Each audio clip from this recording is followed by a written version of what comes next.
أعوذ بالله من الشيطان الرجيم. بسم الله الرحمن الرحيم. وحده لا شريك له وأشهد أن محمدًا عبده ورسوله. أما بعد فإن خير الحديث كتاب الله وخير الهدي هدي محمد صلى الله عليه وسلم وشر الأمور محدثاتها وكل محدثة بدعة وكل بدعة ضلالة وكل ضلالة في النار. فاعوذ بالله السميع العليم من الشيطان الرجيم. بسم الله الرحمن الرحيم. يا أيها الذين آمنوا اتقوا الله حق تقاته ولا تموتن إلا وأنتم مسلمون. يا أيها الناس اتقوا ربكم الذي خلقكم من نفس واحدة وخلق منها زوجها وبث منهما رجالا كثيرا ونساء واتقوا الله الذي تساءلون به والأرحام إن الله كان عليكم رقيبا.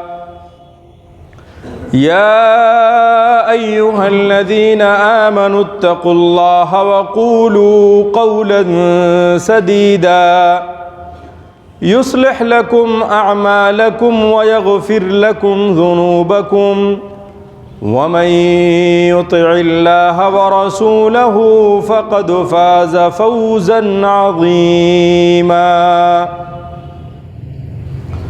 وقال جل وعلا في موضع آخر: بسم الله الرحمن الرحيم. قل هو الله أحد الله الصمد لم يلد ولم يولد ولم يكن له كفوا أحد. تمام قسم کی بڑائی، کبریائی، حمد و ثنا صرف اللہ رب العزت والجلال کے لیے ہے، جو اس دنیا کا خالق ہے، ہم سب کا مالک اور رازق ہے، اور بیش بہا درود و سلام نبی آخر الزماں جناب محمد ابن عبداللہ صلی اللہ علیہ وسلم کے ذات گرامی پر، جن کو اللہ رب العزت والجلال نے رحمت للعالمین، بشیر و نذیر اور ہادی و مرشد بنا کر مبعوث فرمایا ہے۔ بزرگان محترم، نوجوان ساتھیوں، پیارے بچوں اور دینی ملی ماؤں اور بہنوں، خطبہ حاجہ کے بعد آپ کے سامنے قرآن کریم کی جن آیات کی تلاوت کی گئی ہے، یہ تمام آیات قرآن کریم کی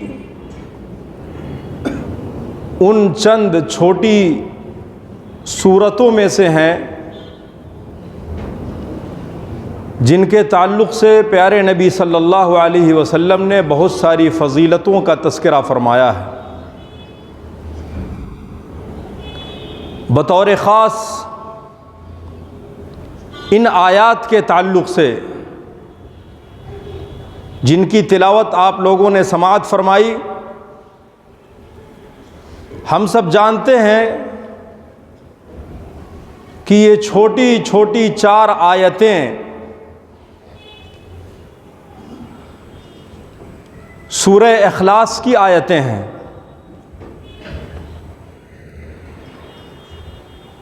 اور یہ ایسی سورت ہے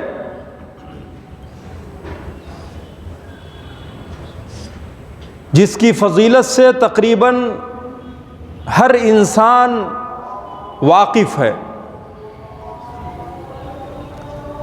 پیارے نبی صلی اللہ علیہ وسلم نے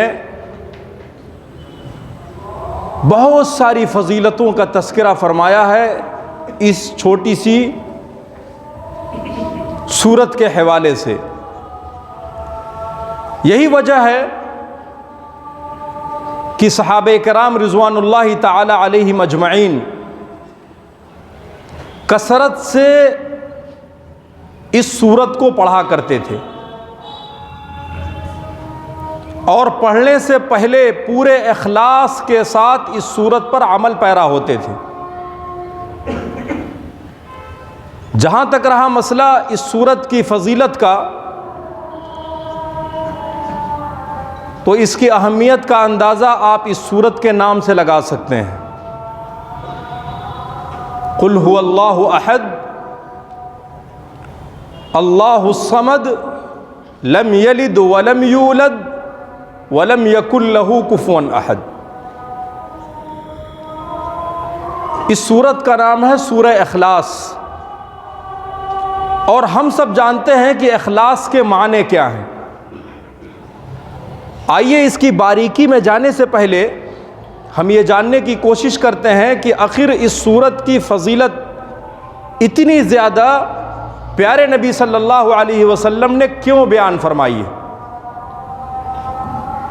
اور خود اللہ رب العزت والجلال نے اس سورت کو کیوں نازل فرمایا ہے، شان نزول کیا ہے، اس سورت کے نزول کا مقصد کیا ہے۔ عبداللہ بن مسعود رضی اللہ تعالیٰ عنہ بیان فرماتے ہیں کہ مشرکین نے پیارے نبی صلی اللہ علیہ وسلم سے اللہ رب العزت والجلال کے بارے میں پوچھا، ان کے نسب کے بارے میں معلومات حاصل کی، کہا کہ آپ اپنے رب کے بارے میں بتائیے جس کی آپ عبادت کرتے ہیں، جس کے سامنے آپ اپنے پیشانی کو جھکاتے ہیں، جس کو آپ الہ، معبود اور رب تسلیم کرتے ہیں، اس کا شجرہ بیان فرمائیے، اس کا نسب بیان فرمائیے، وہ کون ہے۔ یہی اس کا شان نزول ہے۔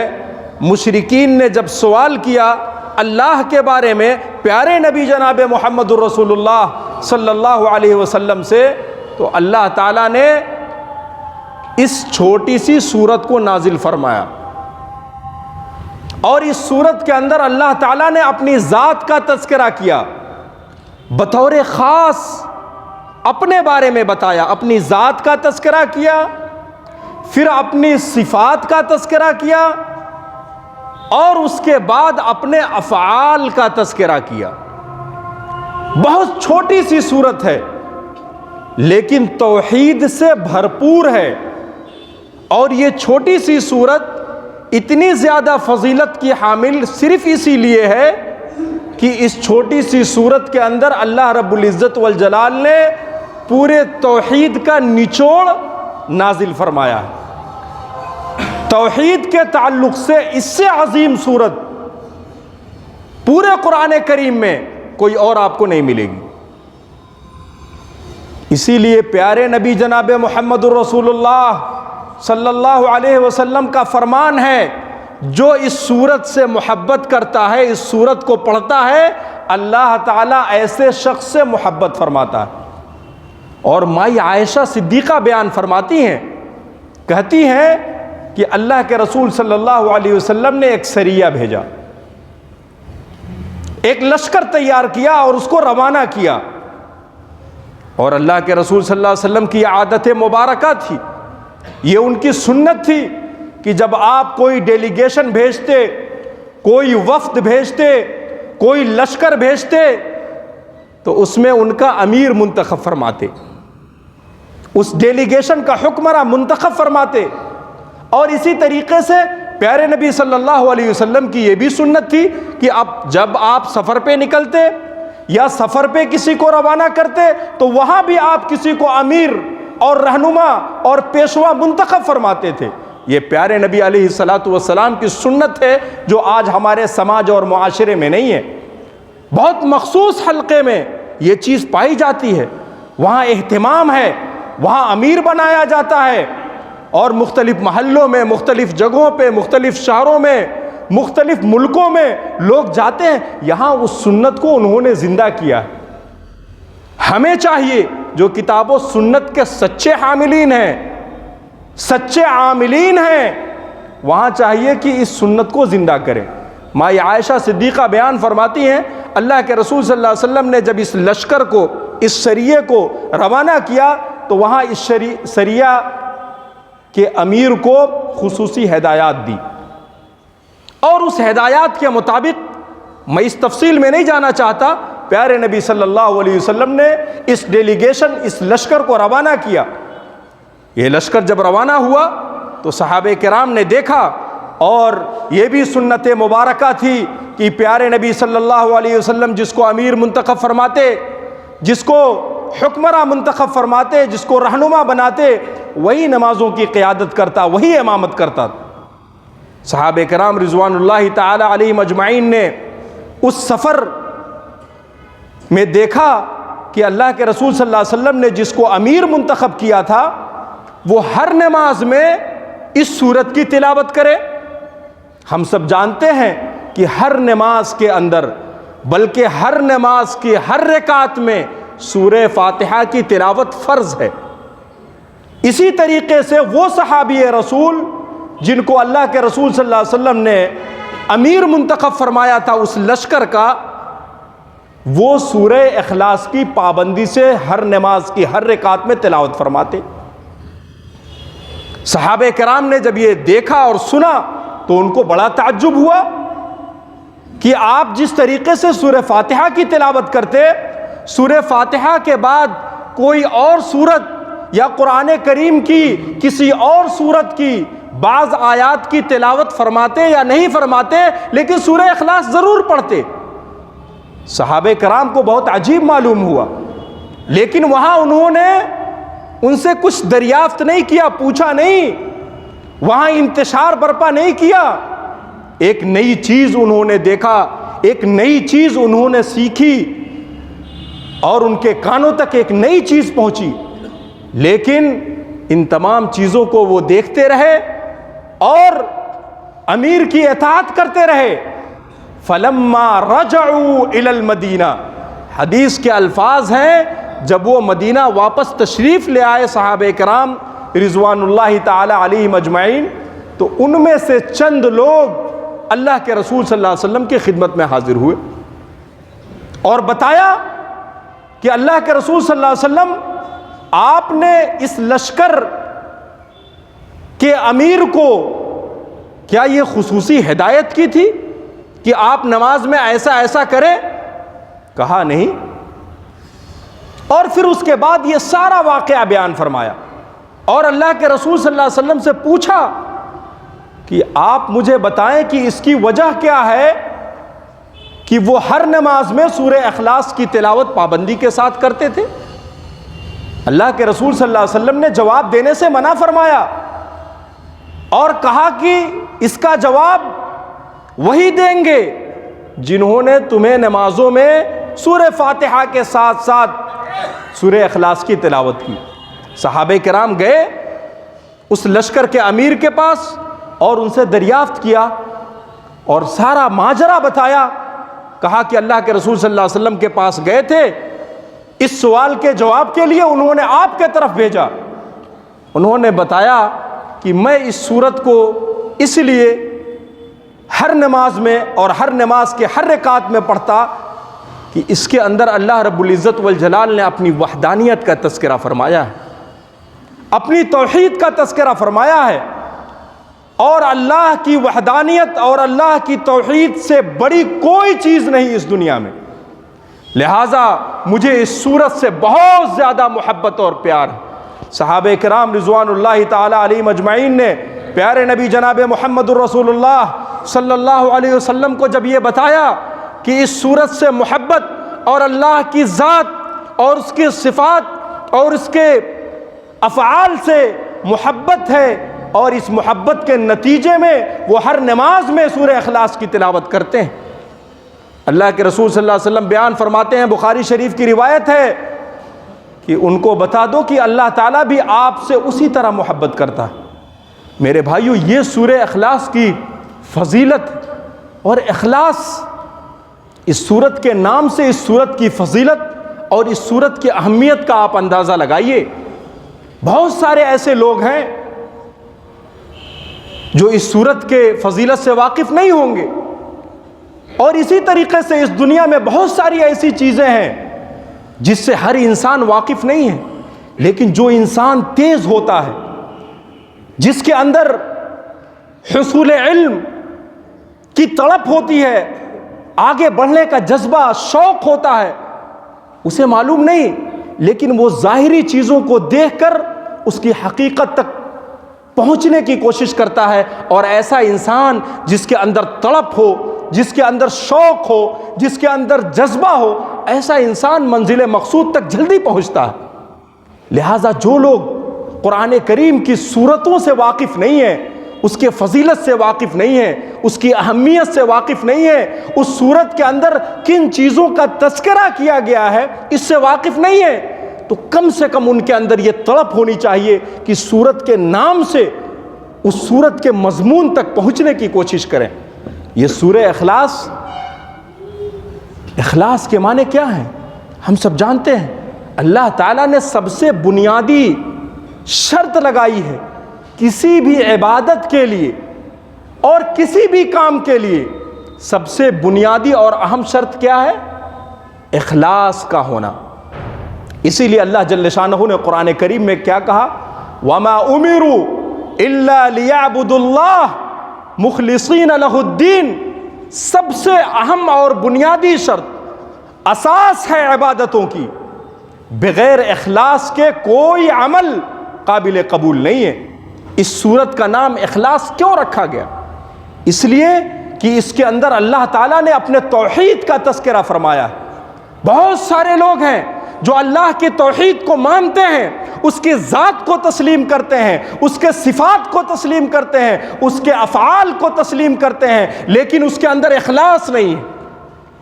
لہٰذا ایسے توحید کی کوئی ضرورت نہیں ہے جس توحید کے اندر اخلاص نہ ہو. اسی لیے جس توحید کے اندر اخلاص نہیں ہوتا، ایسے ہی لوگ منافق کہلاتے ہیں. اخلاص نہیں ہے توحید کے اندر، لہٰذا اس کے اندر نفاق پایا جاتا. اور اسی طریقے سے جن اعمال کے اندر، جن افعال کے اندر اور جن عبادات کے اندر اخلاص نہیں پایا جاتا، ایسے اعمال اور ایسی عبادتوں میں ریاکاری پائی جاتی ہے. تو جہاں عبادتوں میں اخلاص کا فقدان ہو وہاں ریاکاری پائی جاتی، اور جن عقائد، جن نظریات اور جس توحید کے اندر اخلاص موجود نہ ہو وہاں نفاق پایا جاتا. اور ہم سب جانتے ہیں کہ ریاکاری اور نفاق، ان دونوں کا انجام کیا ہے؟ ان دونوں کا انجام کیا ہے؟ آپ قرآن کریم کی اس چھوٹی سی آیت اور اس چھوٹی سی سورت کو پڑھیں. أَرَأَيْتَ الَّذِي يُكَذِّبُ بِالدِّينِ فَذَلِكَ الَّذِي يَدُعُّ الْيَتِيمَ وَلَا يَحُضُّ عَلَى طَعَامِ الْمِسْكِينِ فَوَيْلٌ لِّلْمُصَلِّينَ الَّذِينَ هُمْ عَنْ صَلَاتِهِمْ سَاهُونَ وَالَّذِينَ هُمْ يُرَاءُونَ وَيَمْنَعُونَ الْمَاعُونَ. آپ اس سورت کو پڑھیں، اس کے ترجمہ کو پڑھیں، اور منافقین کے تعلق سے کھلی ہدایت. ان المنافقین فی الدرک الاسفل من النار. منافقین کا درجہ اتنا بڑا کیوں ہے جہنم کے اندر؟ چونکہ نفاق یہ قابل قبول نہیں ہے.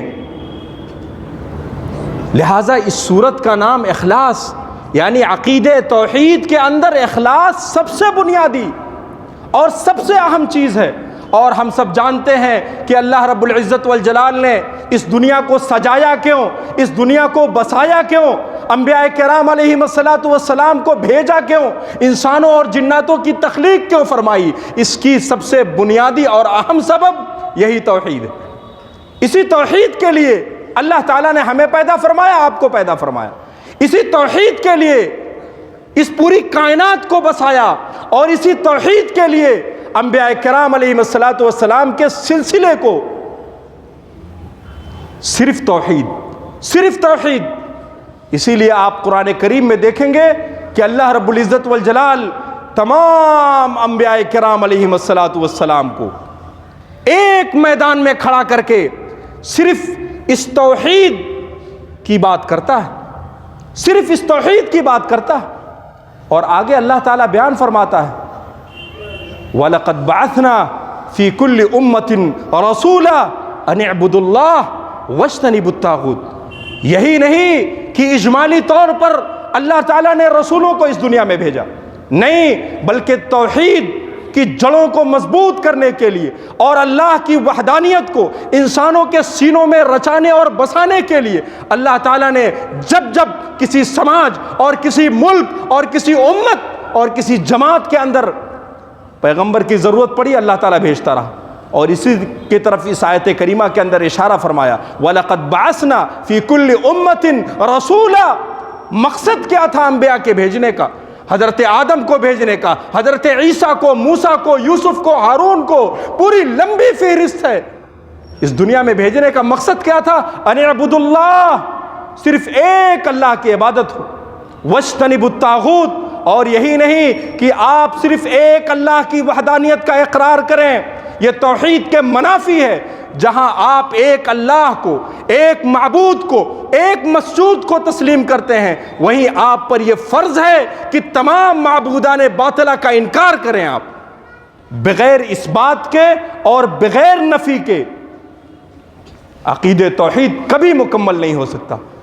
آپ کبھی بری نہیں ہو سکتے ہیں یہ کہہ کے کہ میں اللہ کو تسلیم کرتا ہوں، اس کو اپنا رب مانتا ہوں، اس کو اپنا خالق مانتا ہوں، نہیں، بلکہ ساتھ ہی ساتھ تمام معبودان باطلہ کا انکار کرنا ہوگا۔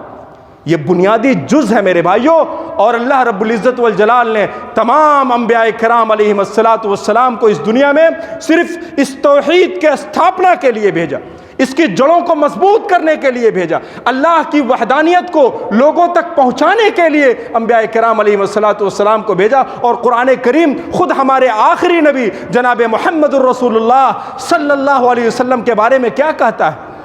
ان صلاتی ونسکی ومحیای ومماتی للہ رب العالمین۔ کسی چیز کو چھوڑا نہیں اس کے اندر، کہا کہ میری نمازیں اور ہمارے یہ مناسک، ہماری یہ قربانیاں، بلکہ اس سے آگے بڑھ کر کہا کہ میری زندگی، میرا جینا اور میرا مرنا یہ کس لیے ہے؟ رب العالمین کے لیے ہے۔ اللہ اکبر، صرف ایک اللہ کے لیے۔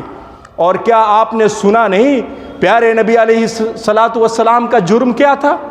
پیارے نبی علیہ الصلوۃ والسلام سے لوگوں نے دشمنی کیوں کی؟ پیارے نبی علیہ الصلوۃ والسلام کو اپنے محبوب وطن جائے پیدائش مکۃ المکرمہ سے ہجرت کرنے پر کیوں مجبور کیا گیا؟ کیا جرم تھا پیارے نبی علیہ الصلوۃ والسلام کا؟ کیا آپ نے کبھی سنجیدگی سے رات کی تاریکی میں قرآن کریم سے یہ سوال آپ نے کیا کہ وہ انسان جس کو ہم محسن انسان، انسانیت کے نام سے جانتے ہیں، وہ انسان جس کی پیدائش سے لے کر قبر تک پہنچنے تک زندگی کا ایک ایک لمحہ، خواہ وہ نبوت سے پہلے کا ہو یا نبوت سے بعد کا ہو، انسانیت کی خدمت کے لیے بیواؤں، یتیموں کے ہمدردی میں گزری ہے، ایسے انسان کا جرم کیا تھا؟ ہائے ہائے، آپ دیکھیں اور پڑھیں کیا کہا، آپ سے پوچھا گیا، کہا کہ میرا مقصد صرف یہ ہے کہ لنخرج العباد من عبادت العباد الى عبادت رب العباد ومن جور الادیان الى عدل الاسلام۔ مجھے اس دنیا میں صرف اس لیے بھیجا گیا ہے تاکہ میں لوگوں کو بندوں کی بندگی سے نکال کر رب العالمین کے بندگی کے طرف لے جاؤں. وَمِن جَوْرِ الْأَدْيَانِ إِلَىٰ عَدْلِ الْإِسْلَام، اور تمام دھرموں کے ظلم سے تمہیں بچا کر اسلام کے عدل و انصاف کے نظام کے تئیں تمہیں لے کے کھڑا کروں. میرا یہی صرف مقصد ہے، اور اسی لیے میں اس دنیا میں بھیجا گیا. لہٰذا آپ سیرت طیبہ کا جب مطالعہ کریں گے، رب کعبہ کی قسم ہے، آپ سرزمین کا جائزہ لیجئے. دنیا کی کوئی ایسی برائی نہیں جو اس سماج میں نہ پائی جاتی ہو. اس سے بڑا جرم کیا ہو سکتا ہے کہ جس انسان کے نطفے سے اس کی بچی جنم لی ہو، اسی بچی کو اپنے ہاتھوں سے زمین کے سینے کو چیر کر زندہ دفن کر دیا جاتا ہو. اس سے بڑی سفاکیت اور اس سے بڑا ظلم کیا ہو سکتا ہے؟ اس زمانے میں یہی ساری چیزیں ہوتی تھی. اپنی بچی کو اپنے ہاتھوں سے زندہ درگور کر دیتے تھے. اور قرآن کریم کے اندر اسی کا تذکرہ ہے. وَإِذَا بُشِّرَ أَحَدُهُمْ بِالْأُنثَىٰ ظَلَّ وَجْهُهُ مُسْوَدًّا وَهُوَ كَظِيمٌ، جب کسی کو بتایا جاتا کہ تمہارے یہاں، تمہارے خاندان میں، تمہارے سماج میں آج بچی کی ولادت ہوئی، مُسْوَدًّا وَهُوَ كَظِيمٌ، ہائے ہائے، میں اس تفصیل میں نہیں پڑھنا چاہتا. اس کے چہرے سے آہ ہو جاتے، وہ غصے سے تڑپ اٹھتا. سماج عورتوں کو قبول نہیں کرتا. آج جن عورتوں کو فیشن کے نام پر، تہذیب و ثقافت کے نام پر ننگا نچایا جاتا ہے اور مجلسوں کی زیب و زینت بنائی جاتی ہے اور ان کے نام پر اس کائنات کو سجایا جاتا ہے، اسی خاتون کو زندہ درگور کیا جاتا تھا. اور میں آپ کو بتاتا ہوں، آپ خوش فہمی کے شکار نہ ہو. جس طریقے سے اس زمانے میں زندہ درگور کیا جاتا تھا ان لڑکیوں کو، آج بھی اس سماج اور معاشرے میں مادر رحم کے اندر بچیوں کو قتل کیا جاتا ہے. لیکن ہمیں اس کا احساس نہیں ہے، ہمیں شعور نہیں ہے. بروز قیامت جب اللہ کی عدالت لگے گی اور قرآن کریم کی زبان میں وَإِذَا الْمَوْءُودَةُ سُئِلَتْ بِأَيِّ ذَنبٍ قُتِلَتْ، ماں کی پیٹ میں جو بچی پرورش پا رہی ہے، سونوگرافی کے ذریعے پتہ کیا جاتا ہے، پھر اس کا قتل کیا جاتا ہے پیٹ کے اندر. میرے بھائیوں، میرا یہ کہنا ہے کہ اس زمانے سے بڑا جرم اس زمانے میں کیا جا رہا. اس زمانے میں اس بچی کو موقع دیا جاتا تھا کہ وہ بچی پرورش پائے، پھر اس دنیا میں آئے، پھر اس کے بعد اسے دفن کیا جاتا تھا. لیکن آج کے لوگ اس سے زیادہ خطرناک ہیں، ان کا جرم اس سے زیادہ سنگین ہے کہ اس بچے اور اس بچی کو ماں کے پیٹ میں پیدا ہونے سے پہلے مار دیا جاتا ہے. قرآن کریم کہتا ہے وَإِذَا الْمَوْءُودَةُ سُئِلَتْ بِأَيِّ ذَنبٍ قُتِلَتْ، کیا جرم تھا، کیا جرم تھا، اور کس جرم کی پاداش میں ان کو قتل کیا گیا، زندہ درگور کیا گیا. میرے بھائیوں، بیداری پیدا کرنے کی ضرورت ہے. یہ سورہ اخلاص ہمیں اس بات کا پیغام دیتی ہے کہ ہم اپنے عقیدے توحید کے اندر اخلاص پیدا کریں. اور یہ توحید سب سے بنیادی چیز، انبیاء کرام علیہم السلام کا سب سے بنیادی نقطہ اور ان کی دعوت کا سب سے اساسی مرکز یہی کلمہ توحید تھا. اسی لیے اللہ رب العزت والجلال نے اس سورت کا نام سورہ اخلاص رکھا اور اس کے اندر اپنی ذات کا، اپنی صفات کا اور اپنی افعال کا تذکرہ فرمایا. اور کیا کہا نبی کائنات علیہ السلام سے؟ کہا قل، اے نبی پاک علیہ السلام، آپ اعلان کر دیجئے اور پوری دنیا والوں کو یہ بتا دیجئے، هو اللہ الاحد، وہ اللہ تعالیٰ اکیلا ہے، کوئی ساجی اور شریک نہیں ہے. مفسرین جانتے ہیں، ہم تو آج کتابیں خریدتے ہیں یا اسی طریقے سے قرآن کریم کے معانی اور تفاسیر بازار سے اٹھا کر لاتے ہیں اور کھولتے ہیں اور پڑھتے ہیں کہ قل کے معنی اے نبی پاک آپ کہہ دیجئے. لیکن یقین جانیے، کہہ دینے اور یہ پیغام پہنچا دینے سے اس کلمہ قل کا حق کبھی ادا نہیں ہو سکتا. آپ مفسرین کو پڑھیں، اور دیکھیں کہ قل کے معنی کیا ہیں. قل کے معنی کیا ہے؟ عربی زبان میں قل کہتے ہیں کہ آپ کہہ دیجئے، آپ بتا دیجئے، ایکسپلین کر دیجئے. لیکن یقین جانیے جب آپ مفسرین کو پڑھیں گے تو مفسرین کرام نے لکھا ہے کہ اس صورت کے اندر بطور خاص لفظ قل کا معنی یہ ہے کہ آپ ایسا اعلان کر دیجئے، ایسی منادی فرما دیجئے اور پورے دنیا کے اندر ایسا میسج اور پیغام دیجئے کہ اب اس میسج اور اس پیغام کے اندر کسی طرح کی کوئی رد و بدل کی گنجائش نہیں ہے. آج ہم کہتے ہیں کہ کوئی بات نہیں، اس بل کے اندر امینڈمنٹ ہو جائے گا، اس کے اندر تبدیلی کی جائے گی، حالات اور ظروف کو دیکھتے ہوئے اس کے اندر سمجھوتا کر لیں گے، مل بیٹھیں گے. لیکن نہیں، اللہ تعالیٰ کہتا ہے قل، اے نبی پاک آپ اعلان فرما دیجئے، منادی کر دیجئے کہ هو اللہ احد، وہی وہ اللہ تعالیٰ ہے جو اکیلا ہے. میرے بھائیوں، اسی لیے مفسرین لکھتے ہیں کہ اللہ تعالیٰ نے اس صورت کے اندر سورہ اخلاص کے اندر جب کہا پیارے نبی سے قل، تو ایسے ہی نہیں کہہ دیا کہ جائیں اور آپ کہہ دیں، بلکہ اس سے پہلے پوری ایک کائنات سجی ہے. اس سے پہلے آپ نے جنگ و جدال کیا، مشرکین کے ساتھ مناظرے کیے اور بہت ساری چیزیں ہیں. ان تمام مراحل سے گزر جانے کے بعد اللہ تعالیٰ اب فیصلہ سناتا ہے اور کہتا ہے کہ آپ اعلان کر دیجئے اور ان کو بتا دیجئے کہ وہی وہ اللہ ہے جو اکیلا ہے، اس کی ذات میں کوئی شریک نہیں، اس کے ذات میں کوئی ساجی نہیں. اور اسی طریقے سے مفسرین کرام لکھتے ہیں کہ جب اس پہلی آیت کریمہ کے اندر اللہ تعالیٰ اپنے نام کا تذکرہ کیا ہے تو اس نام سے پہلے وہ ہوا یہ کہنے کی کیوں ضرورت ہے؟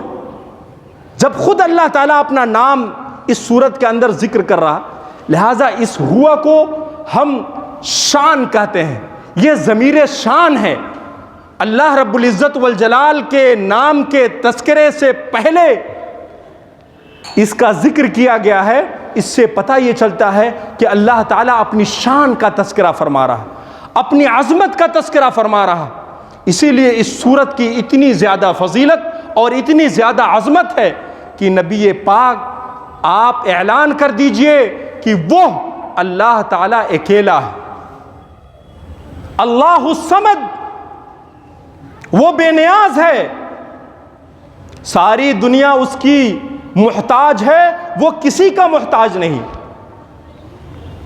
لم یلد ولم یولد، وہ کسی سے پیدا نہیں ہوا اور نہ ہی اس سے کوئی چیز پیدا ہوئی ہے. اللہ کے ذات سے کوئی چیز نہیں ہے، اس نے کسی کو جنا نہیں ہے اور نہ ہی اس کو کسی نے جنا ہے. لم یلد ولم یولد. اور آخری آیت ولم یکن لہ کفوا احد، اللہ رب العزت والجلال کا کوئی ہمسر نہیں ہے، اس کے مثل کوئی اس دنیا میں نہیں ہے، نہ اس کے ذات میں، نہ اس کے صفات میں، اور نہ ہی اس کے افعال اور کردار میں کوئی مثل نہیں ہے. اسی لیے اللہ تعالیٰ قرآن میں کہتا ہے لیس کمثلہ شیء وہو السمیع البصیر، اس جیسا کوئی نہیں ہے. ہم یہ مثال دینے کے لیے کہتے ہیں، چونکہ ہمارا دماغ اتنا تیز نہیں ہے کہ بغیر مثال کے ہم اللہ کے ذات کو سمجھ سکیں. اسی لیے اللہ تعالیٰ مثال دیتا ہے تقریب کے لیے، آپ کے فہم کو قریب کرنے کے لیے، سمجھانے کے لیے، لیکن اس جیسا نہیں ہے. جیسے ہم سنتے ہیں اللہ تعالیٰ ویسے نہیں سنتا ہے، جیسے ہمارا علم ہے اللہ کا علم ویسا نہیں ہے، جس طریقے سے ہم دیکھتے ہیں اللہ تعالیٰ ویسے نہیں دیکھتا ہے. اسی لیے کہ لیس کمثلہ شیء، کوئی چیز اس دنیا کی اللہ کے مثل نہیں ہے. اور یہ بھی میں آپ کو بتاؤں، بہت سارے لوگوں کا یہ نقطہ نظر ہے کہ اللہ رب العزت والجلال اس کائنات میں ہے. نہیں، اللہ تعالیٰ اس کائنات میں نہیں رہتا ہے. معاف فرمائیے گا، اللہ تعالیٰ اس کائنات سے باہر رہتا ہے. اور اس کو سمجھنے کے لیے ایک چھوٹی سی مثال، اگر آپ یہ کہیں کہ اللہ تعالیٰ اس دنیا میں رہتا ہے تو اس کا مطلب یہ ہے کہ یہ دنیا اللہ تعالیٰ سے بڑی ہے اور نعوذ باللہ ہمارا یہ عقیدہ، ہمارا یہ نظریہ ہے کہ اللہ رب العزت والجلال کے ذات سے کوئی بڑا نہیں اس دنیا کے اندر۔ اسی لیے اس طرح کا سوال کرنا کہ عرش بڑا ہے کہ فرش بڑا ہے، اللہ تعالیٰ بڑے ہیں یا فرش بڑا، اس قسم کے سوالات سے اجتناب کیا گیا۔ ہاں یہ ضرور ہے، قرآن ہمیں یہ بتاتا ہے، پیارے نبی کا فرمان ہمیں یہ بتاتا کہ اللہ رب العزت والجلال اس دنیا میں نہیں، اس دنیا سے، اس کائنات سے باہر ہیں، وہ رب العالمین ہے، اس پورے دنیا کا رب ہے۔ تو جب اس پورے دنیا کا رب ہے تو اس کے اندر وہ نہیں ہو سکتا، وہ اس سے باہر ہے۔ کہاں ہے؟ قرآن سے پوچھیں گے تو قرآن کہے گا الرحمن علی العرش استوى، اللہ ہے کہاں جب اس دنیا میں نہیں ہے؟ تو اللہ تعالیٰ عرش پر مستوی ہے، اور عرش کہاں ہے؟ کیا فرش پہ ہے کہ آسمان پہ ہے؟ تو یہ عرش کہاں ہے؟ پیارے نبی سے پوچھیں گے تو وہ آپ کو بتائیں گے عرش کہاں ہے۔ عرش یہ جنت کے اوپر ہے۔ ارے بھائی جنت میں کہاں ہے؟ جنت پہ 100 منازل، 100 مراتب ہیں، کہاں عرش کہاں ہے؟ کہاں ڈھونڈیں گے آپ؟ تو عرش یہ فردوس الاعلیٰ کے اوپر ہے، جنت الفردوس کے اوپر ہے۔ اسی لیے پیارے نبی صلی اللہ علیہ وسلم نے کیا کہا؟ کہا اللہ سے جب جنت مانگو تو صرف جنت نہ مانگو بلکہ جنت الفردوس مانگو، جس جنت میں سب سے اعلیٰ مقام ہے جنت الفردوس کا۔ یہ عرش گویا جنت الفردوس کے چھت کے اوپر ہے، اور پھر اس کے اوپر اللہ تعالیٰ، اسی لیے قرآن کہتا الرحمن علی العرش استوى۔ امام مالک سے پوچھا گیا تو کیا کہا؟ کہا کہ الاستواء معلوم والکیف مجہول والسؤال عنہ بدعۃ۔ قرآن نے ہمیں یہ بتایا کہ اللہ تعالیٰ عرش پر مستوی ہے، تو ہمارا یہی عقیدہ ہے۔ والکیف مجہول، وہ کیسے عرش پر مستوی ہے، لیٹا ہے، بیٹھا ہے، کیا کر رہا ہے، ہمیں نہیں معلوم، لہٰذا ہماری زبانوں کو بند رکھنا ہے۔ والسؤال عنہ بدعۃ، اور سن لو، اگر تمہیں اپنا عقیدہ بچانا ہے، اپنا ایمان بچانا ہے، اپنے دین اور شریعت کو بچانا ہے، تو اس قسم کے سوالات سے بچو کہ اللہ کے ہاتھ کتنے لمبے ہیں، اس کا پیر کتنا بڑا ہے، اس کی آنکھیں کیسے دیکھتی ہیں، کیا ہم اس کو مکمل طریقے سے دیکھ سکتے ہیں یا نہیں دیکھ سکتے ہیں، یہ بھی ایک سوال ہے۔ بہت سارے لوگ کہتے ہیں کہ اللہ کے رسول صلی اللہ علیہ وسلم جب معراج پہ گئے تھے تو دیدار نصیب ہوا تھا۔ میرے بھائیوں، یہ دیدار نصیب ہوا تھا، لیکن یہ دیدار پیارے نبی کے سر کے آنکھوں سے نصیب نہیں ہوا تھا، چونکہ مائی عائشہ صدیقہ بیان فرماتی ہیں، بخاری شریف کے الفاظ ہیں، اور قرآن کریم کہتا ہے لا تدرکہ الابصار وہو یدرک الابصار، ہماری یہ آنکھیں اللہ رب العزت والجلال کے جلوہ کو برداشت نہیں کر سکتی ہیں۔ اور حضرت موسیٰ کے بارے میں آپ جانتے ہیں کیسے جلیل القدر نبی تھے، اللہ تعالیٰ سے یہی کہا انہوں نے جبل طور پر، کہا کہ میں دیکھنا چاہتا ہوں، اللہ تعالیٰ نے کہا تم نہیں دیکھ سکتے، لہٰذا انہوں نے کہا کہ اگر یہ پہاڑ ہمارے جلوے سے رک جائے تب تم میرا دیدار کر لینا۔ فخر موسیٰ صعقا، جب جلوہ ہوا، اللہ اکبر، پہاڑ ہلے اور ایک ایسی آواز آئی، اور اسی آواز کے ساتھ حضرت موسیٰ گر پڑے زمین کے اندر۔ لا تدرکہ الابصار، یہ قرآن کہتا ہے کہ ہماری نگاہیں اللہ کو نہیں دیکھ سکتی، وہو یدرک الابصار، وہ ہمیں دیکھ سکتا ہے۔ اسی لیے بروز قیامت سب سے بڑی چیز، سب سے بڑی نعمت مسلمانوں کو یہ ملے گی کہ رب العالمین کا دیدار نصیب ہوگا۔ ساری چیزیں جب ہمیں مل جائیں گی تو اللہ تعالیٰ پوچھے گا کہ مزید کسی چیز کی ضرورت ہے؟ اللہ اکبر، آخری چیز، اور یہ تمام نعمتوں پر بھاری ہوں گی۔ میں آپ سے پوچھتا ہوں کہ کیا اللہ رب العزت والجلال کا جب دیدار نصیب ہوگا تو کیا آپ اللہ تعالیٰ کو پورے طریقے سے دیکھ لیں گے؟ آپ کتابوں کو پڑھیں، عقیدے کے اندر انحراف، عقیدے کے اندر بگاڑ یہیں سے شروع ہوتا ہے، چونکہ ہم پڑھتے نہیں، ہم جانتے نہیں، قرآن کو سمجھتے نہیں، نبی پاک کی تعلیمات سے دور ہیں، اسی لیے ان باریکیوں سے ہم واقف نہیں ہیں۔ بہت سارے لوگ کہتے ہیں کہ بروز قیامت اللہ تعالیٰ کو، اس کے پورے وجود کو ہم دیکھیں گے۔ میرے بھائیوں، ایسا نہیں ہے، آپ دیکھ ہی نہیں سکتے ہیں۔ اس کی چھوٹی سی مثال یہ ہے کہ آپ اگر کسی سے پوچھیں کہ کیا تم آسمان دیکھے ہو، ہر آدمی کہے گا میں نے آسمان دیکھا ہے، ہر آدمی کہے گا، لیکن کیا آپ سے پوچھا جائے کہ آپ پورے آسمان کو دیکھ چکے ہیں؟ پورے آسمان کو آپ نے نہیں دیکھا ہے، جہاں ہیں وہیں کے آسمان کو دیکھ رہے ہیں. تو مثال کے طور پر آپ یہ سمجھ لیں کہ اللہ کی رؤیت ایسی ہوگی. آپ مکمل آسمان کو جب نہیں دیکھ سکتے، مکمل چاند کو آپ دیکھتے ہیں کہ ایک ٹوکری کے شکل میں ہے، میں آپ سے پوچھتا ہوں کیا یہ چاند اتنا ہی بڑا ہے جتنا بڑا آپ دیکھتے ہیں؟ نہیں. اسی لیے آپ اس قسم کے سوالات میں نہ پڑیں. اور سورہ اخلاص جس کی فضیلت اتنی زیادہ، جس کی اہمیت اتنی زیادہ، اللہ کے رسول صلی اللہ علیہ وسلم کے بارے میں آتا ہے کہ جب اس سورت کا نزول ہوا سورہ اخلاص کا، تو آپ بہت ساری چیزیں پڑھتے تھے، آپ نے ساری چیزوں کو ترک کر دیا. حدیث کے الفاظ ہیں بخاری شریف کی، اللہ کے رسول صلی اللہ علیہ وسلم نے خصوصی طور پر سورہ اخلاص کو اپنے زندگی کے اندر جگہ دی، خصوصی طور پہ. اور اللہ کے رسول صلی اللہ علیہ وسلم رات میں اس سورت کو معوذتین کے ساتھ، سورہ فلق اور سورہ ناس کے ساتھ ضرور پڑھا کرتے تھے. انشاءاللہ مزید گفتگو سورہ اخلاص کے تعلق سے کی جائے گی. رب العالمین سے دعا ہے کہ رب العالمین حقیقی معنوں میں ہم تمام لوگوں کو قرآن اور سنت کو سمجھنے کی خصوصی توفیق ارزانی فرما دے. جب تک ہمیں زندہ رکھ، صحیح اسلامی عقیدے پر پیارے نبی کے محبت کے ساتھ ہمیں زندہ رکھ، اور جب ہمارا خاتمہ ہو تو خاتمہ بالخیر ہو.